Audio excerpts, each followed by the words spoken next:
The last words I heard in that building weren't thank you or goodbye. They were, "We appreciate your service, Kalen, but effective immediately. Your position has been dissolved." That was 23 minutes after I submitted the final draft of a patent I spent 14 years developing, an algorithm projected to reshape global energy consumption. Valued at $2.9 billion by conservative estimates. And the man delivering the news? Darren Huxley, Brightforge's newly appointed CEO, a man who once shook my hand in the cafeteria and said, "Real innovation rarely wears a name tag." He wasn't wrong.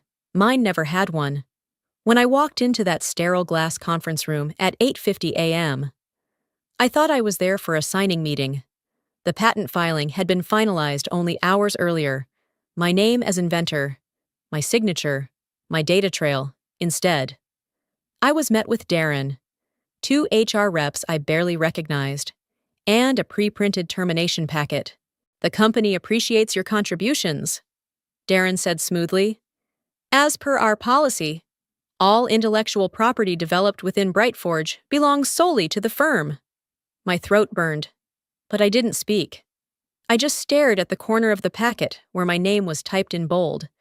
No emotion, no accusation, just a silent, sharp tearing inside my chest. I remember nodding. I remember the chair scraping the floor as I stood. And I remember how cold the door handle felt when I pushed it open. That was it. I left without a scene, no protest, no threats. But betrayal doesn't always shout. Sometimes it folds quietly, presses itself into the soft tissue between your ribs, and waits. I sat in my car in the parking garage, still gripping the USB drive I always carried, a backup of everything I'd ever built. And for some reason, I logged into the patent submission portal one last time. The file had been edited, not by me. My author field had been replaced with Brightforge Consortium. The timestamp read 11:04 p.m., 5 hours after I submitted it. That was the moment I stopped feeling confused and started planning. You don't forget the sound of your mother's voicemail the night she died. "Kalen, I know you're working. Just wanted to say I love you. Don't worry about tomorrow. We'll see each other soon." I listened to it in a dim break room at Brightforge, seated on the floor between 2 vending machines, trying to stop a rolling blackout from crippling the entire Western grid. That night, I rerouted power nodes manually through 4 firewalls and rebooted a crashed cluster remotely using a patched protocol I wrote 2 years earlier. The crisis passed, the system held, and I missed my mother's funeral. People often ask what kind of person gives that much to a company. The truth is, I never thought I was giving it to them. I was giving it to the idea, the mission, the work. I believed in clean energy, in smart systems, in reducing waste where others saw profit margins. But somewhere along the way, I became the woman no one saw. In every press release, every corporate roundtable, every gala Darren hosted, Brightforge's success was attributed to the vision of our executive team. No mention of the countless nights I slept on the lab couch, waking to server alarms. No credit line, not even in the footnotes. They called me the brain behind the system only when things broke. And even then, the compliments came in whispers, behind closed doors, wrapped in NDAs and disclaimers. But here's the part that still stings. Darren used to be different.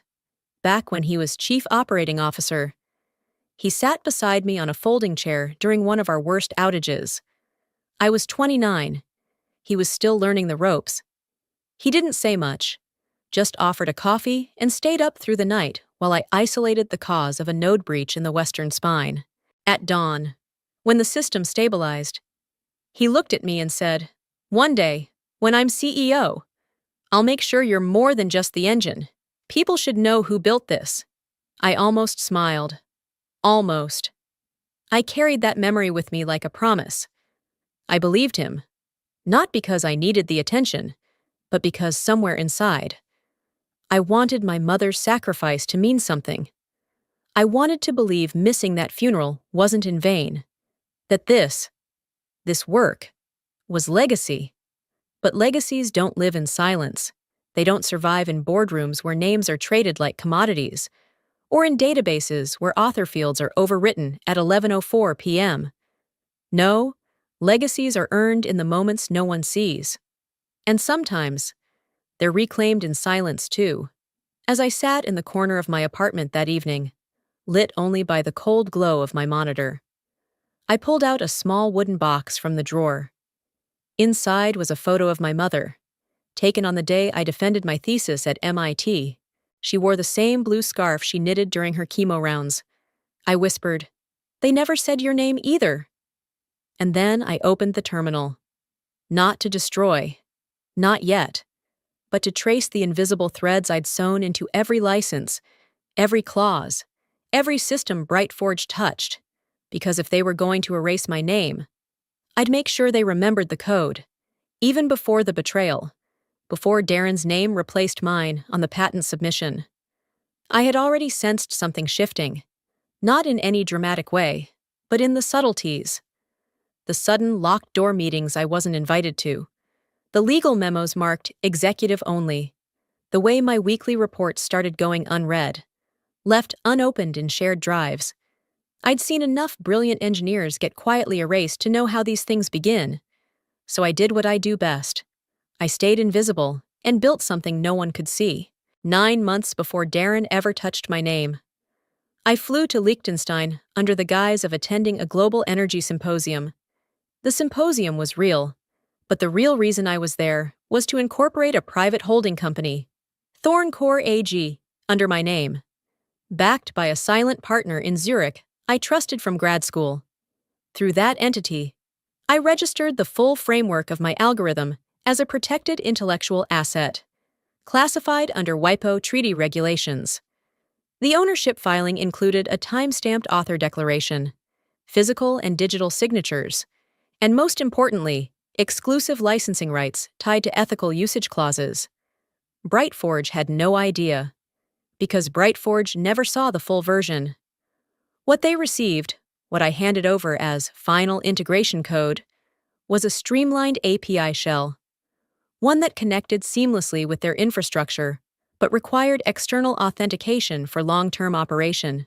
The key validation layer sat elsewhere, within Thorncore's control panel, and that wasn't the only layer. In the 7 months following the Liechtenstein incorporation, I quietly reached out to 48 companies across Europe, North America, and Asia. Companies looking for sustainable infrastructure solutions, but unwilling to be locked into BrightForge's bloated fees and power plays. Each one signed a licensing agreement with Thorncore AG. Each one agreed to 3 conditions.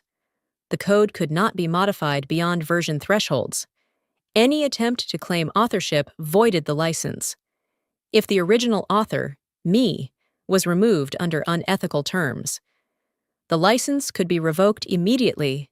Simple, efficient, legal. BrightForge was just another client on the list. In fact, they were license ID SUC2027, filed under internal pilot client, with a 6-month renewable term. They never asked for more because they didn't know to ask.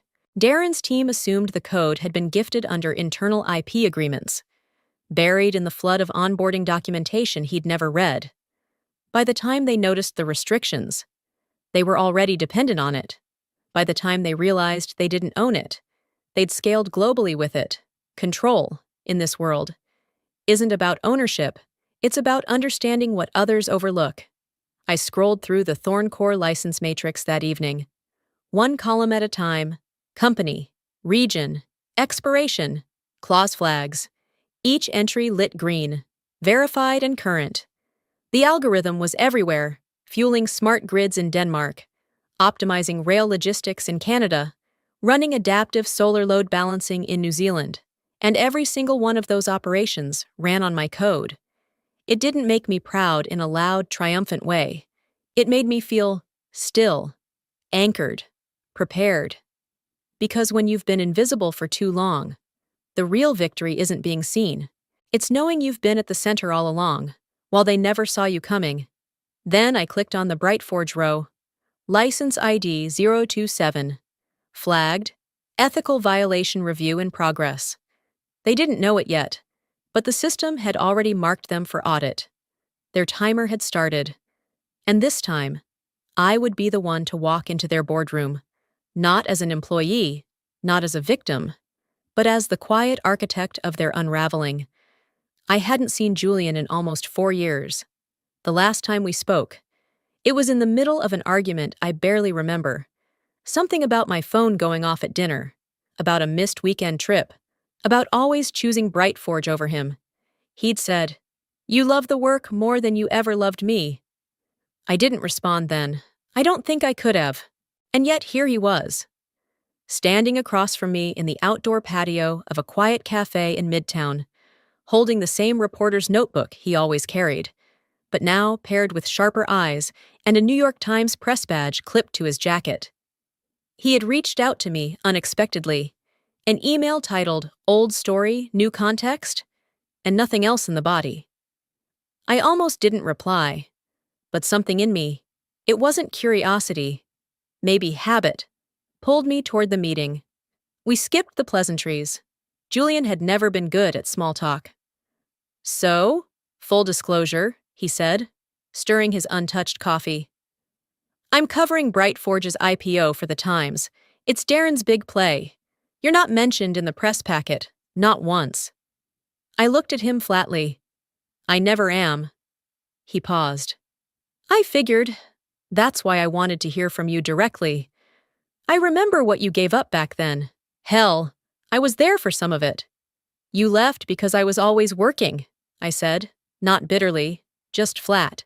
Julian nodded, his mouth tight. "Yeah, I did. And I was right about that. But maybe I was wrong about what the work meant to you." That silence between us stretched a little longer than comfortable. I looked down at my hands. Steady, capable, calloused from years of late nights and tech kits. And for the first time in a long while, I asked myself a question I'd buried. Was it worth it? Missing my mother's funeral? Losing the only person I ever truly let in? Staying late to fix systems while life happened outside lab walls, all in service of a company that saw me as replaceable IP. "I used to think loyalty was a virtue," I said quietly, "but maybe it was just how they taught us to stay quiet while they took everything." Julian exhaled slowly, setting down his pen. "You were never the story. Kaylin, you were the source code. They buried that." I stared at him, emotions pressing against the back of my throat. Not rage, not even grief, but a dull ache that felt dangerously close to something like forgiveness. Then came the twist I didn't expect. "Darren gave an interview last night," Julian said. "He hinted that the upcoming IPO will be centered around proprietary infrastructure breakthroughs, and the board packet includes your algorithm." My stomach didn't drop. It didn't need to. I'd already seen the signs. "So he's building the offering on tech he doesn't legally own," I said. Julian nodded. "Unless someone speaks up." "Would they listen?" He tilted his head. "They'd listen to documentation, especially if it comes before the SEC filing finalizes." We parted ways with no promises. He didn't ask to see me again.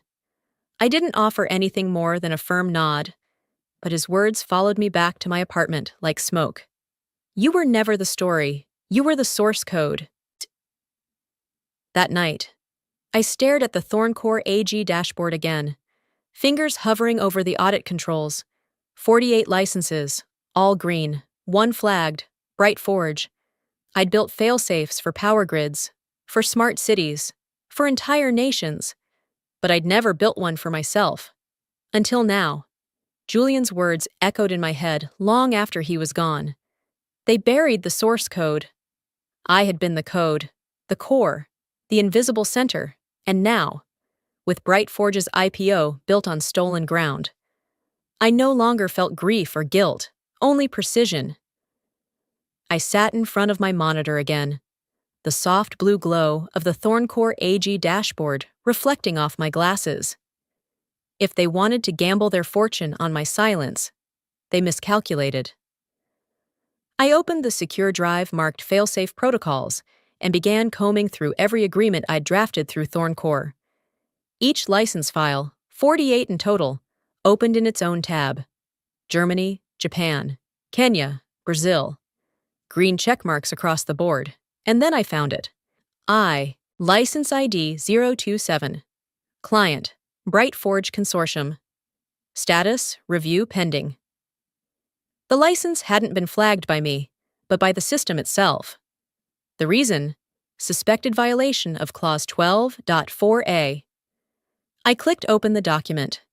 I had written those words in a Zurich hotel room 9 months earlier, after speaking with my lawyer over black coffee and a half-eaten croissant. Clause 12.4a. Should the originator be unlawfully removed from her position, or if her authorship is challenged without legal grounds, all licensing rights revert to the originator with immediate effect. No appeal, no delay. I had written that line with calm fingers and a racing heart. At the time, it felt excessive. Now it felt prophetic. I downloaded the full stack of evidence I'd been building quietly ever since the day Darren's name showed up on my patent. Submission timestamps from the patent portal, metadata logs, the notarized IP assignment to Thorncore AG payment receipts from 48 licensed firms. Copies of every signed agreement. My cursor hovered over the revocation prep tool. The system asked for supporting documentation. I uploaded everything. It asked for a signature. I gave it. A confirmation screen loaded. You are initiating a complete license review under Clause 12.4a. Do you wish to proceed? I didn't click. Not yet. Instead, I opened my encrypted inbox to send one last legal query, only to find a new message waiting. From Sophie Langston. Subject: You deserve to know the truth. Attachment: Internal memo. Brightforge exec meeting. Audio: MP3. Sophie. She had been an in-house legal assistant when I was still at Brightforge. Quiet, sharp, reliable. Her message was short. You didn't hear this from me, but I couldn't watch them get away with it. This was recorded during a closed-door meeting the night after you were fired. Darren knew. He always knew. My hand trembled slightly as I clicked the file. Darren's voice came through, confident and cold. We know it's technically hers. But the optics are clean. She's gone. We'll file it under Brightforge and bury her in paper if she makes noise. IP's about who owns the narrative, not the idea. My jaw clenched. I uploaded the audio to my legal packet. Then I clicked over to the revocation tab again. Are you sure you want to initiate revocation for license ID 10107, Brightforge Consortium? This time, I stared at it longer. What would happen if I did this? Their internal systems would shut down. Their partners would lose service. Their IPO could crash. Would people lose jobs? Yes. Would Darren spin it in the press? Probably. Would I regret it? No. Still? I hesitated. On my desk sat a framed photo of my mother, the same one from the day of my thesis defense. Her smile, slightly lopsided from radiation treatments, still reached her eyes. She had once said, "Don't let the world decide your worth. Kaylin, build something they can't ignore, even if they try."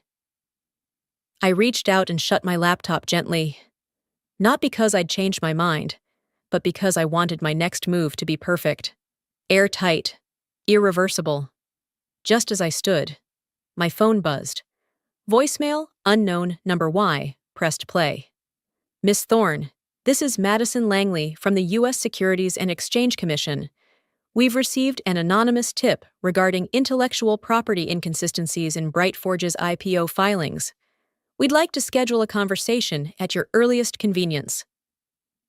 I didn't smile, but for the first time in days, I breathed. The message from the SEC still lingered in my voicemail, but it wasn't what kept me awake. It was the silence. The kind of silence that falls between two decisions, when you know either one will leave a scar, when you know that no matter what you choose, someone pays a price. I stared at the dashboard on my screen. 48 green indicators lined the Thorn Core license board. 48 companies running on my technology. Thousands of people depending on the system I built. Engineers, supply chain coordinators, grid operators, families. If I pulled the trigger on Clause 12.4a, even temporarily, real people would suffer. Layoffs, delays, operations halted. And yet, if I did nothing, Darren would walk free, richer, louder, more dangerous. I opened the metadata report again. There it was, in black and white. Brightforge had filed my algorithm with the SEC as the foundation of their upcoming IPO. License ID, WODO27, disguised as internal IP. Then I clicked on a tab I hadn't opened in months. Impact projections. It had once been a personal calculator, estimating energy savings and emissions reductions through my model. Now it read like a list of collateral damage. 112,000 employees. 17.8% of global clean energy traffic. 2.1 million households served indirectly by the systems I helped optimize. Would I freeze them all? To stop one man? My eyes landed on the old wooden photo frame on my desk. My mother, smiling softly, head wrapped in the blue scarf she wore throughout chemo. I reached for the small recorder beside it. I hadn't played the clip in years. Sometimes, Kaylin, those two lines get close, but if you remember why you started, your hands will know where to stop. Her voice cracked near the end, but her conviction didn't. Before I could fully breathe, my phone lit up again. Unknown number, Tokyo area code. I answered. Kaylin Thorne? The voice asked. Direct and steady. This is Elena Matsuoka, COO of Mirai Grid Solutions. We're one of your licensed partners. Yes, I said cautiously. Is there a problem? Her tone tightened. We received communication this morning, apparently from Brightforge, claiming our license with Thorncore is void. They're offering to renew it directly through them. I sat upright. That's false. Your license is active. They're asking for 10 times the original cost, she said, effective immediately, with threats of access suspension. My blood turned cold. We signed with you because you protected inventors. We believed in your ethics. If that's changed, just tell us now. I didn't have words, but I had enough rage to clarify my direction. After we hung up, I turned back to my screen. Brightforge wasn't just stealing anymore. They were weaponizing what they'd stolen, bullying my partners, rewriting the narrative, shaking down the companies that trusted me. They were gambling that I'd stay silent to protect the innocent, that I'd hesitate long enough for them to profit. But they forgot one thing. This code was mine, and justice doesn't wait forever. I hovered over the red button on the dashboard. Initiate global revocation, Clause 12.4a. I clicked. The system prompted for confirmation. Are you sure? This action cannot be undone. I closed my eyes and whispered to my mother's memory. I'm not doing this to hurt them. I'm doing this to stop him. Click. The dashboard shimmered, then flickered. One by one. 48 license IDs flashed, revoked in sequence. The system locked out Brightforge first. Then, a final message appeared. Would you like to notify all partners of relicance options, excluding license ID 027? I selected yes. Outside, the city moved like it always had. People crossing streets, lights flickering in office buildings, taxis weaving through traffic. But inside this room, the rules had changed, and this time, I was the one writing them. The moment I hit Initiate Global Revocation, something inside me went silent.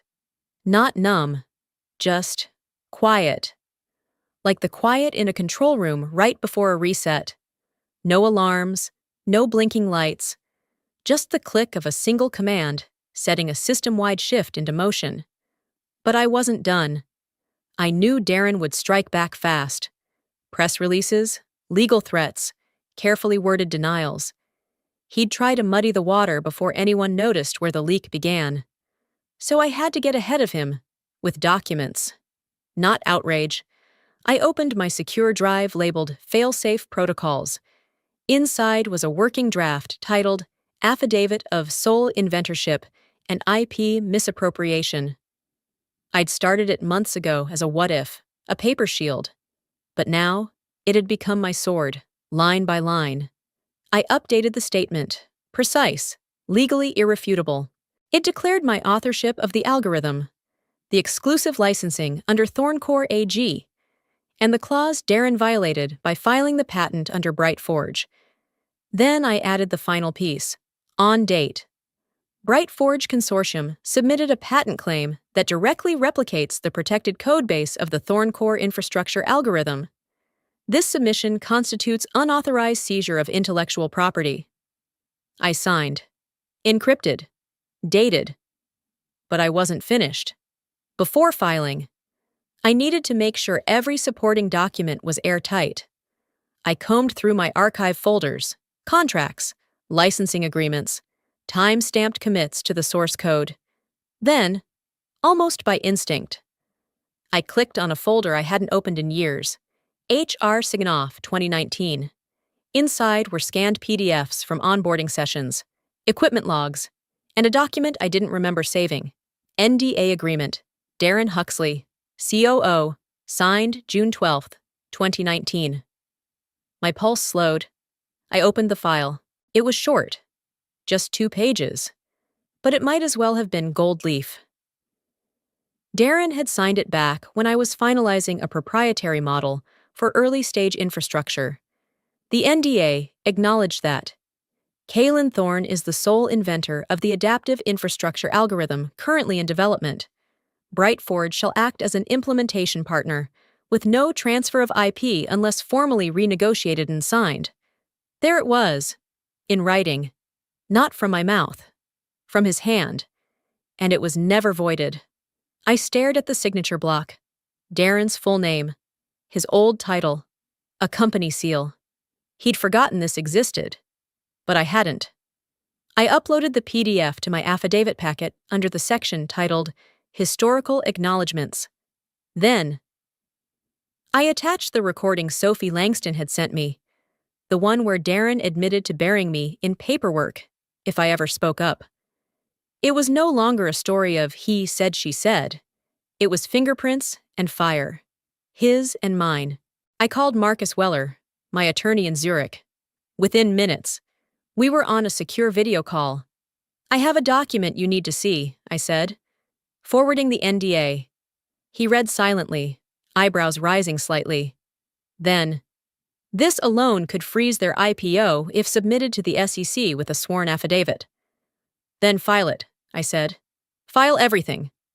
Marcus nodded. And Kaylin, would you like to request a formal cease and desist? I paused. Only for a second. No, not yet. Marcus looked surprised. Let them speak first, I said calmly. Let them lie in public. When they do, we answer, on the record. I ended the call and leaned back in my chair. This was no longer about vengeance. It was about order, about structure, about truth supported by code, clauses, and signatures. They wanted a firestorm?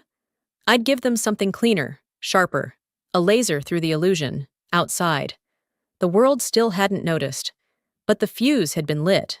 And when the headlines came, because they would come, my name would no longer be missing. It would be the one thing they couldn't delete.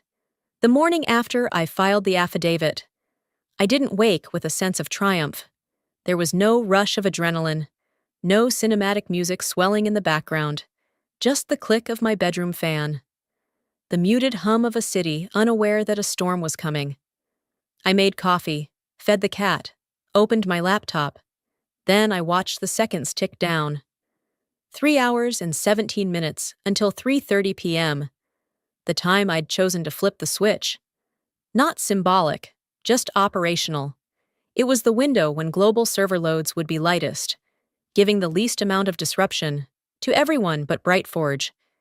They'd feel it instantly, by 2:50 p.m. I had everything in place. The Thorn Core dashboard was open across 2 monitors. Each of the 48 partner companies' license statuses glowed green. Each license linked to a contract embedded with Clause 12. 4A. Verified and timestamped. I hovered my mouse over the red command button.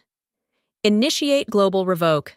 A single keystroke would sever access to the algorithm across 5 continents. I opened a draft email. The subject line: Urgent. License suspension notification. IP violation triggered attached was a formal notice co-signed by my attorney and digitally timestamped. It was direct, but not hostile. Due to confirmed breach of Clause 12.4a, licensing access to the Thorn Core infrastructure algorithm is hereby revoked, effective immediately. Reinstatement will be reviewed individually. Thank you for your partnership and continued integrity. I didn't include BrightForge in the recipient list. At 3:28 p.m., my pulse slowed, not from nerves, but from focus. Tension had crystallized into a kind of internal steel. Rage was no longer heat, it was a structure. The more they tried to erase me, the clearer I became. My finger hovered above the mouse. I thought of my mother. I thought of the thousands of hours she watched me work, believing that integrity would always matter. I thought of Darren, sitting in his corner office, preparing for an IPO built on what he stole. Then I clicked. 3:30 p.m. The command executed, one by one. The license entries blinked from green to red. Revoked. License ID 003, Madrid. Revoked. License ID 014, Singapore. Revoked. License ID 0227, BrightForge Consortium. My eyes froze on the last one. BrightForge? They'd been revoked first. The system's prioritization protocol automatically listed the highest severity violation as the first to trigger. Darren had violated every core clause: unauthorized authorship, false declaration, and unethical removal of the original inventor. Their internal operations would feel the hit before anyone else. I opened the internal log viewer. BrightForge's internal systems began cascading into lockdown. Data access failed. The scheduling engine went offline. Even their building's smart environmental controls, run on a tailored version of my energy AI, reset to factory defaults. I flipped over to the security camera feed, still linked from my final month as infrastructure lead. I wasn't supposed to have access anymore, but I did. The view showed BrightForge's primary server room. A sea of blinking LEDs suddenly darkened. Engineers stood motionless for a split second. Then chaos. Frantic hands on keyboards, phones to ears. Someone dropped a laptop. Someone else ripped out a cable and swore loud enough that I could hear it through the mic. And there, at the center of the frame, stood a man in a navy suit with gray temples. Darren, motionless, staring at the wall of dead servers, mouth slightly open. His empire paused mid-breath. I sat back, not smiling, not crying, just breathing. There was a peace in release, not relief, but completion. I had pulled the lever, and not out of vengeance, but because silence had allowed them to take too much for too long. This wasn't destruction, it was reset. My inbox lit up. CEO after CEO was writing back. We understand the situation. Please advise path to reinstatement. Can we schedule a call with legal to resolve license terms? We support your ownership and await next steps. No one argued the legality. No one blamed me. They knew. They always had. They were just waiting for someone to say it aloud. Then, another window popped up. This one from the SEC's early reporting portal. BrightForge IPO filing. Flagged. Potential IP conflict action. Temporarily suspended pending investigations. I leaned forward, reading the words twice. A soft exhale left my chest. They couldn't go public without my code. And now, they had none. I closed the dashboard. Outside, the sky was clear, the sun starting its descent. The world still turned. But inside the data, the power had shifted. And this time, I didn't need a press release to prove it. The silence after impact was always the loudest. I knew the moment would come, but I didn't expect it to feel like this. Me sitting in my kitchen with a half-drunk cup of coffee, watching the world burn through headlines. Bright Forge IPO halted amid licensing dispute. 2.9B algorithm at center of global infrastructure lockdown. Shares plummet as patent ownership challenged in less than 24 hours. Bright Forge's stock had fallen 42%. They tried to recover during the early trading session, then collapsed under the weight of legal queries, media scrutiny, and an internal system they couldn't reboot. I didn't have to say anything. The code spoke for itself. Julian sent me a clip from the Bright Forge press conference. Darren stood at the podium, visibly sweating beneath the lights, trying to maintain control over a spiraling room full of journalists. This was an internal oversight.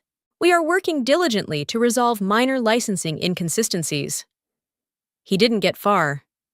A voice cut in from the front row, Julian's. Is it true your company filed an IPO based on a stolen algorithm owned by Thorncore AG? And that your systems were the first to go offline? Darren froze. The camera caught the flicker in his eyes before the feed was abruptly cut. I watched it once, then deleted it. Meanwhile, my inbox flooded. Executives from across the globe, Zurich, Seoul, Montreal, Nairobi, were all trying to schedule emergency calls. Every message echoed the same sentiment, wrapped in different forms of formality. We respectfully request guidance on reinstating our license. Can we align on immediate terms for renewed collaboration? We acknowledge the originator's rights and seek partnership moving forward. Not one denial, not one accusation. They weren't challenging me, they were coming to me. So I gave them structure. I linked a portal through Thorncore's legal division where each company could schedule licensing consultations, submit compliance documentation, and acknowledge original authorship. The message was clear. If you respected the terms, you're welcome back in. If you didn't, you're out, permanently. No threats, no noise, just order. Then, an encrypted message appeared on my private server. A request from a Middle Eastern sovereign energy firm, Al Rayan Technologies, UAE, high-ranking, clean email signatures, direct to the point. They wanted a call. I took it. A man with a trimmed beard and clipped accent introduced himself as Deputy Director of Strategic Acquisitions. Behind him, a boardroom blurred in soft focus. Ms. Thorne, we admire your execution, ruthless but precise. We'd like to acquire full exclusive rights to the Thorncore algorithm. Not licensing? I asked. No, he replied. Ownership, permanently. Then came the number. 3.5 billion cash. Cleared, ready. He continued, with us, your technology will be protected. Never stolen, never diluted. You'll be shielded from situations like Brightforge. You've proven your leverage. Let us amplify it. It was tempting in its clarity. Clean transfer, no lawsuits, no backdoor deals. Just walk away with the kind of power Darren could only dream of. I paused, then asked, why now? He didn't hesitate. Because you made the world realize how fragile their systems really are. And maybe he was right, but I hadn't built Thorncore to cash out. I built it because no one else would protect people like me. The silent creators, the unseen inventors, the ones whose names never made it into the quarterly reports. So I told him the truth. I didn't do this to prove I'm valuable. I did it to prove I can't be bought. He replied, everyone has a price, Ms. Thorne. I ended the call. Later that night, I stood on the balcony of my apartment in Zurich. The streets were quiet, the air cool and clean. In my mind, I wasn't thinking of numbers. I thought of the first time I slept on a lab floor, the night my algorithm kept a hospital grid from failing during a storm. I thought of my mother, whispering after a chemo session, you don't have to win every battle, just don't lose the one that defines you. This had been that battle, And I hadn't lost. Before I slept, I opened a private folder on my desktop, Relicensing, Open Access Draft. The first line of the proposal read, "This algorithm will be made available, freely, to those who uphold the dignity of invention. Not for sale, not for silence, for impact." I saved the draft, then shut the lid. The world would wake up tomorrow still unsure of who I was, but they'd know exactly what I stood for. The morning after I finalized the open access draft, I didn't rush to release it. There was something deliberate in the waiting. I knew the call was coming. I didn't need to announce my next move just yet. I wanted him to feel the weight of silence. At 9:04 a.m., my phone rang. No caller ID, no contact name. But I didn't need either. I let it ring twice before answering. "Kaylin?" Darren's voice cracked with the forced calm of a man cornered. "I hope you'll hear me out." I didn't respond, just listened. "Look, this all got out of hand. It was never meant to go this far. We were partners once. We built Brightforge together. We can find a path forward." His tone tried to sound reasonable, measured, but every word strained under the pressure of desperation. I imagined him pacing behind his desk, sleeves rolled, jaw tight. PR team in the next room waiting for direction. I waited 5 full seconds, then answered, "Have you ever thought about anyone other than yourself?" "Darren?" The line went quiet. "You didn't just take my name off the patent. You leveraged the lives of 48 companies for a headline. You built a lie and expected me to swallow it. You called it business. I call it betrayal." Darren sighed sharply. "We both made mistakes, I admit that. But we can fix this. I'll bring you back in as CTO. Full compensation. We'll restructure. Give you equity. Say the word. And I'll put it all in writing." "And what?" I said. "Pretend none of this happened? That you didn't try to bury me under a billion-dollar valuation?" "Kaylin," he said, softening. "Everyone has a price.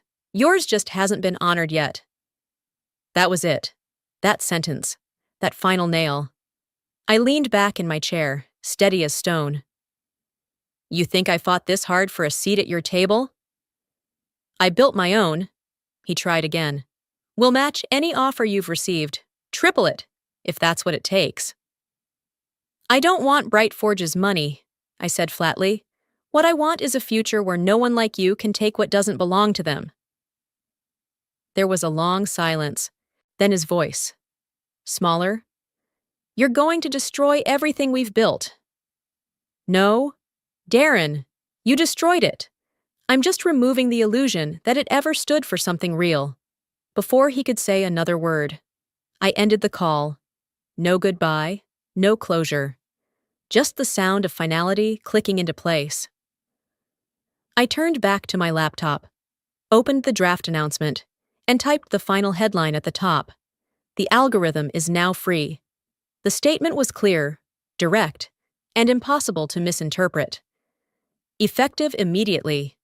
The Thorn Core infrastructure algorithm will be made publicly available, free of charge, to all organizations who agree to the following conditions: no exclusivity, no ownership claims, no affiliation with Brightforge Consortium.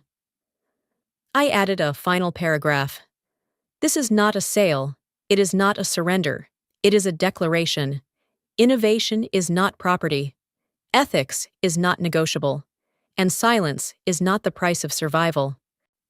I attached the press packet, scheduled distribution through my legal firm's secure pipeline, and sent a final confirmation to Marcus.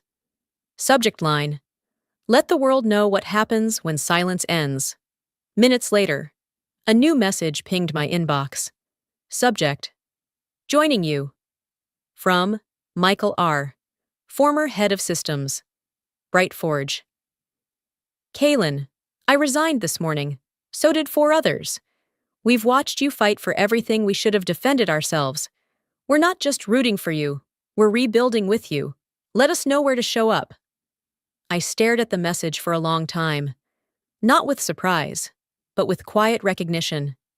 This wasn't about revenge anymore. It was about rewriting the system, one departure, one decision, one act of courage at a time, and it had already begun. I didn't need a press badge or a podium to confirm what I already knew. Power, when rooted in fear, always collapses from the inside first.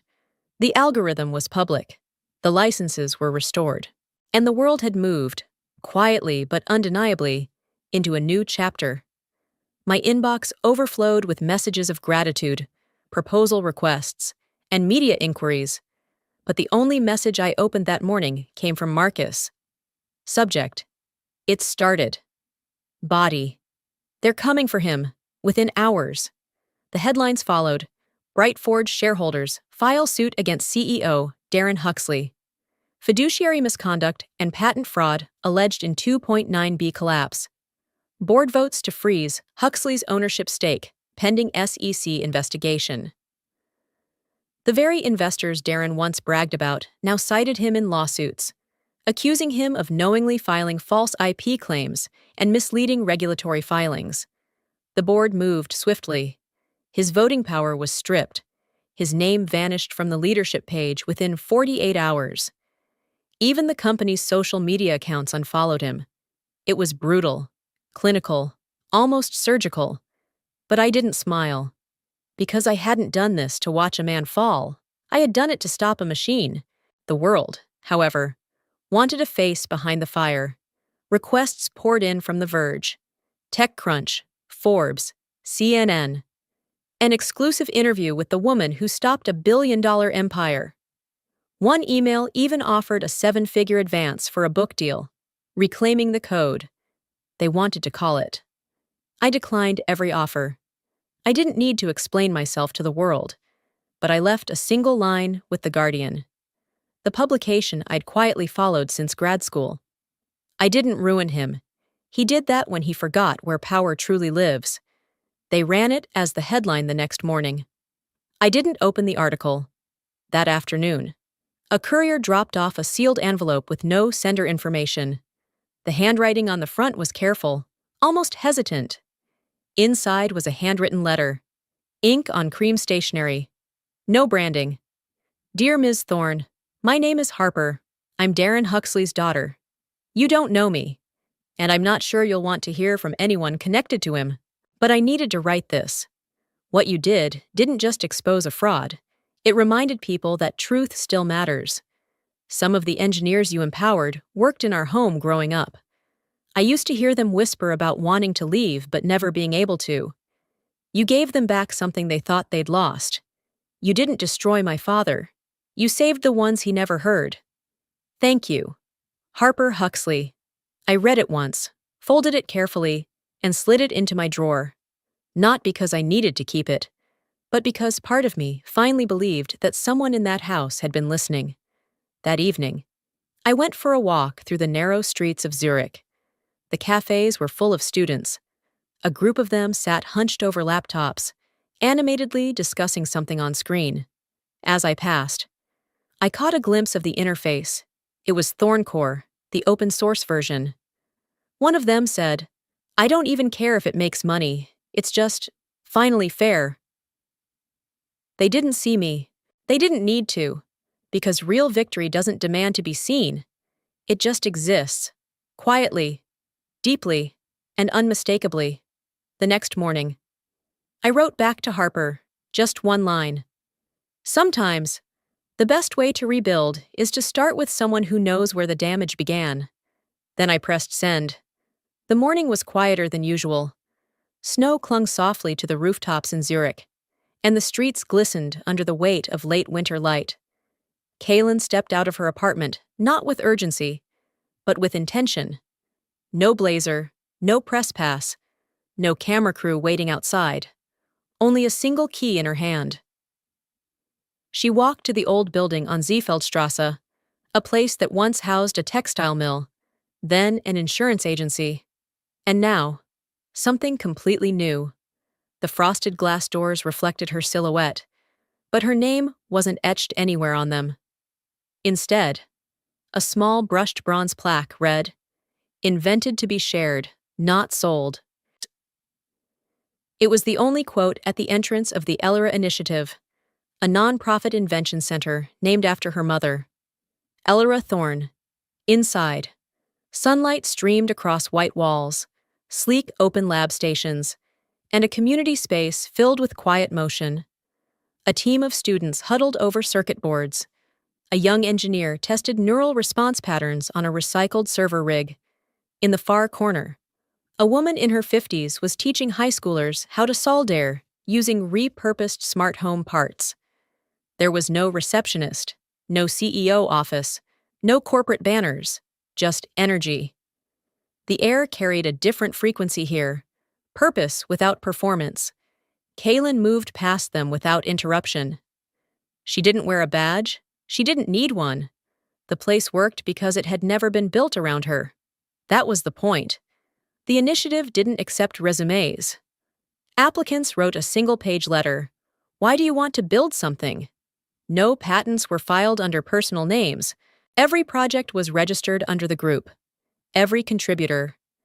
No matter the role, engineer, janitor, delivery person, was named on the credit page of the documentation. Recognition wasn't a reward. It was a right. Kaylin had been asked, more than once, to give a keynote at the opening. She declined. Every time. It's not about hearing my voice, she told Marcus. It's about finally letting others be heard. She paused outside the main hallway. There, along the length of one wall, stood a glowing glass structure. The wall of remembering. No marble. No gold letters. Just a grid of soft lights. Each square etched with the name of someone who had contributed to the technology behind Thorncore or its survival, regardless of rank. Names scrolled gently across the panel. Coders, interns, legal assistants, janitors. Interns from 5 years ago who caught bugs no one else saw. None of them famous, but every one of them seen. A teenage girl touring with her school group whispered, "That's so cool! It's not even just founders," her classmate replied. "That's the first wall I've seen that actually tells the truth." Kaylin smiled and kept walking.